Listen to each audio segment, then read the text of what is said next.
Trebron rebuild update. I got the center cylinder out. This controls the tilt, which, good news, looks like it was rebuilt at Inland Truck Parts and Service 5/7 of 2020. So I'm just gonna clean it. I gotta clean this stuff off with some emery cloth, make sure it's not damaged, and we should be in business. I'm gonna clean it, clean off the other three also, give them a quick coat of paint. This one probably not, I don't know, we'll see, I might paint it, I don't know. Probably, more than likely I'll paint it. But we took that out, I got the hoses, some of the hoses out, marked, ready to go, get sent out. I'm gonna get all brand new hoses. There's a couple of them laying on top over there. They're marked. This tells you how much garbage I got off of this thing. So these are kerosene bucket to clean the parts as I take them off, kitty litter, what's left of it. And these are buckets of just garbage, mud, and grease as I'm working. That tells you how messy of a job this is. Give you a walkthrough of what's going on. So I got everything on pallets, that way I can move it around easily with my pallet jack. Today I scaled it some more, hit it with a needle gun. Got, I think 90% of that rust off. Here's the good news, because the guy never cleaned it and it was full of mud and grease over here, a lot of it did not rust. So that's great news. Structural integrity looks excellent. There's a spot I missed. You can see that big bulge there. I'll get that down and it'll look like that. And then we grind it after it gets bead blasted. This shows you a little bit about what's going on. I just put some diapers there to catch. Those are oil diapers. So everything looks structurally intact. I haven't found any cracks in any welds. It really is a testament of how strong this thing was built. You see that? See, that's worrisome there. That hole, that crater, that's rust. So I knocked out all the rust, but you see how it damaged the steel there. I might patch that up. I might put a patch over that, or we'll see. I don't know how thick that is. There's another spot I missed up there. I climbed on this thing, but it's hard to get everything. But you can see how well this cleaned up.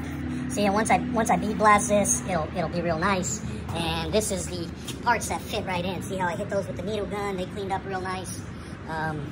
This is what I got to do every time I work. I got to take everything out. Otherwise, I get debris to fall on top of that, and I'll put it back in nice and clean.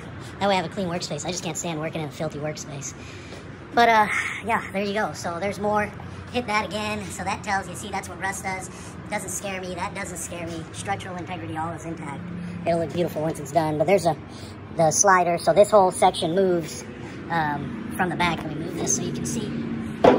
So you can see how it slides on those rails, right? This whole section up there moves forward and backwards. And when this moves, right, when this bottom slides this way, that slides that top bar, and what that does is it pivots this, right? So that's how you get your tilt from the boom. You slide it out, it'll pivot, you slide it in, and it'll tilt, the arm will tilt down or up. So when I go underneath the truck and lift, that's how I get my tilt out of it. And these cylinders control the up and down. So yeah, that's what's going on. I got it supported, double support. I got the forklift under it, and then I got jacks under it, jack stands, just in case something happens and these cylinders fail or leak, but they won't. These are pressure in, pressure out cylinders. So you need pressure in, pressure out. So when you see guys underneath the tow trucks, that's why they're not scared, because they have these check valves in there that, even though I have all these lines loose, you see how all these lines are loose right here? Every one of the lines is loose. Every one of the fittings is loose, even the top, the bottom, even that big banjo bolt up top is loose, but yet it's still not going down. It's still not going to release. So that's why you see guys underneath the tow trucks and they're not scared of them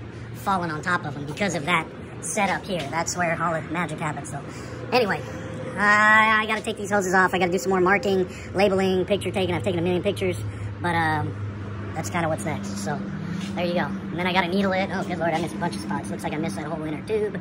I got to hit that.